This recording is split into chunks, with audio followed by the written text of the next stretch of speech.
Hello students. तो जैसे कि हम लोग अभी तक चैप्टर जो है वो 8 कंप्लीट कर चुके हैं एंड नाउ हम लोग चैप्टर 9 जो है वो प्रोसीड करने वाले हैं। तो ये जो आपका एक्सरसाइज है वो 9.1 है। क्वेश्चन नंबर 1 हम लोग जो है वो सॉल्व करने वाले हैं। ठीक है। तो क्वेश्चन नंबर 1 में आपको कहा गया कि एक जो है सर्कस आर्टिस्ट है जो कि एक वर्टिकल पोल पे वो 20 मीटर लंबी जो रोप है उसको वो टाइड करता है इसके साथ एंड वो ग्राउंड के साथ उसको टच कराता है, यानी कि ग्राउंड में और पोल के साथ उसको टच कराता है और इसकी लेंथ कितनी है 20 मीटर है। लेट इस वर्टेक्स को हम लोग ए मान लेते हैं, इसको बी मान लेते हैं और इसको सी मान लेते हैं। ठीक है। तो ये क्या है, आपका पोल है और ये क्या है, रोप है जो पोल और ग्राउंड से ये अटैच्ड है।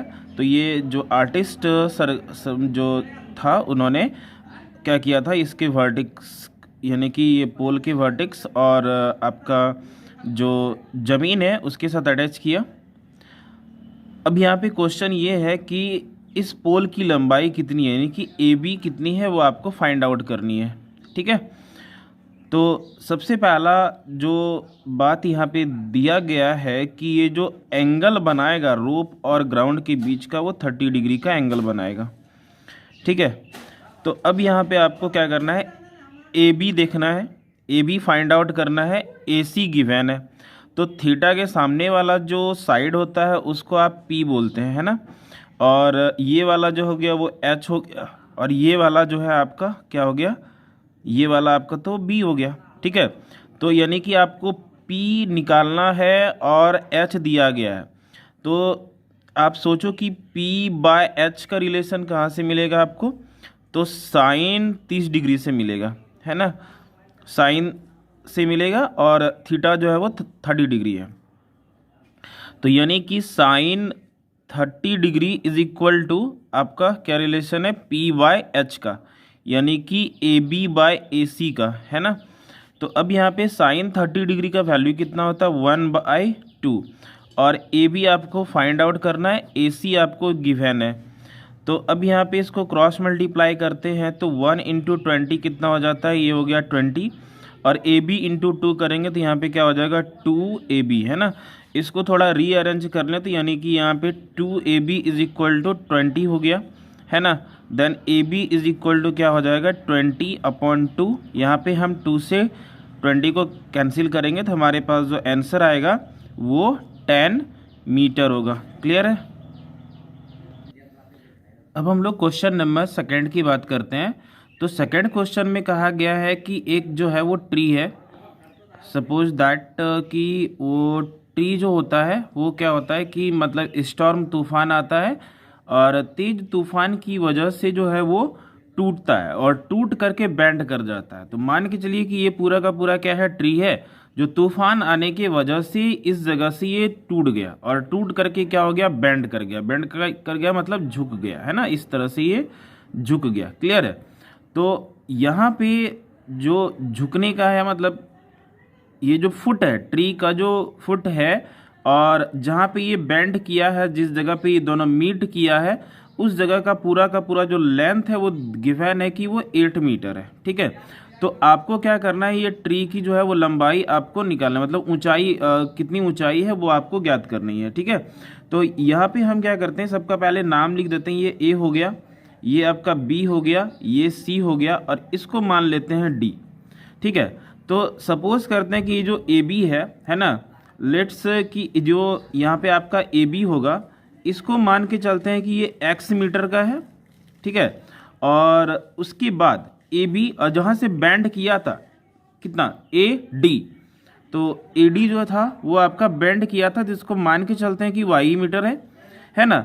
अच्छा ये बताइए कि ये जो ए डी है ये वही लंबाई है जो यहाँ पे बेंड किया ये ए सी, है ना, क्योंकि ये पूरा का पूरा क्या है, ट्री है, अभी बेंड नहीं किया, अभी स्टॉर्म नहीं आई है ना।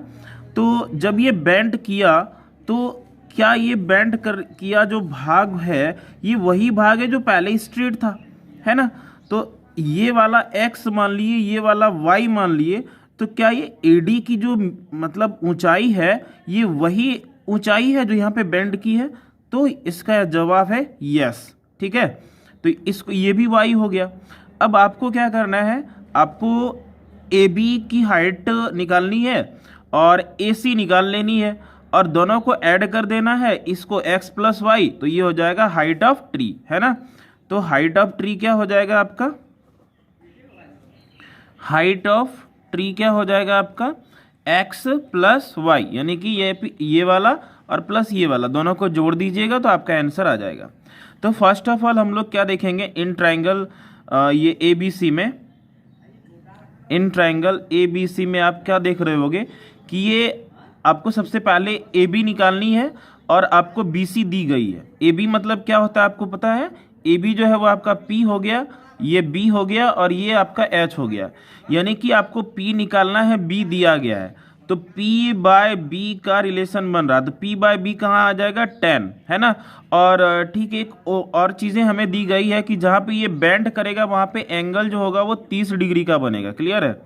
जहाँ पे ये बेंड कर रहा है वहाँ पे कितने डिग्री का एंगल बन रहा है? 30 डिग्री का। ठीक है, ये 30 डिग्री का एंगल है। तो अगर ये 30 डिग्री का एंगल है तो यहाँ पे हम tan थीटा की बात करेंगे और tan कितना हो जाएगा? ये 30 डिग्री। ठीक है, तो P बाय B हमारे पास क्या है? P क्या है आपके पास?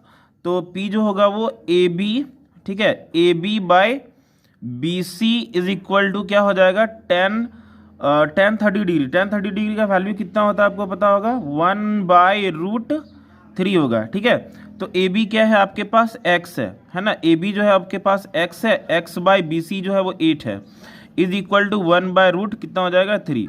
इसको यहीं पे बना लेते हैं, तो क्रॉस मल्टीप्लाई करेंगे तो यहाँ पे क्या हो जाएगा? x into √3 is equal to 8, then x is equal to हमारे पास क्या हो जाएगा? 8/√3 आ जाएगा। क्लियर है? यहाँ पे क्या हो जाएगा आपके पास? 8/√3। ये हो गया tan 30 का वैल्यू।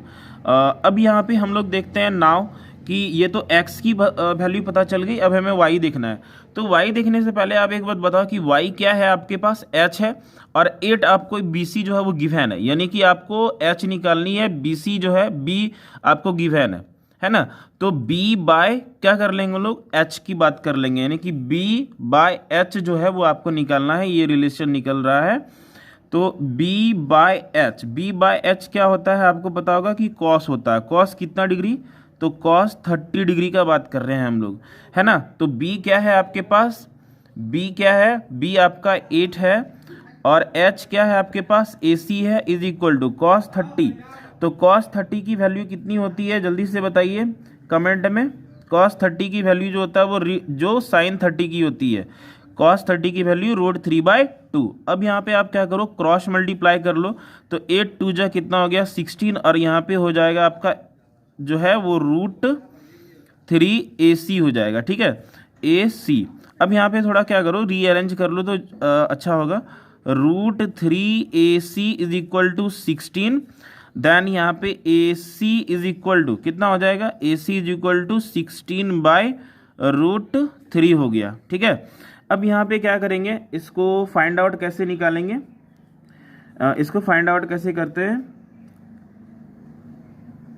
ये ठीक है, 8 2 जा यहाँ पे 16 हो गया और ये AC हो गया। ठीक है, अब इसको कैसे निकालना है?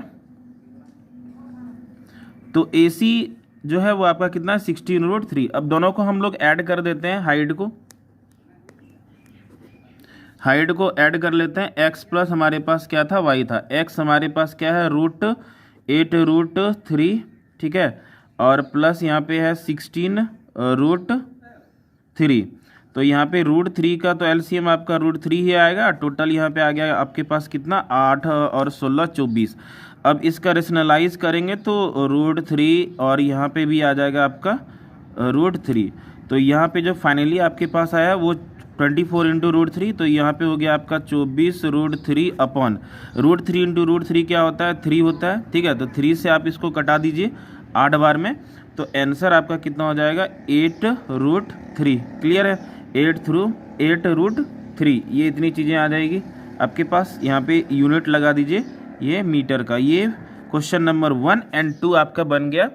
तो अगर आपको डाउट है तो आप पूछ सकते हैं। मिलते हैं नेक्स्ट क्लास में। और अगर आपको समझ में आ गया तो आप 3, 4, 5 भी बना सकते हैं, नहीं तो फिर नेक्स्ट डे आपका क्वेश्चन नंबर 3 एंड 4 जो है बना दिया जाएगा।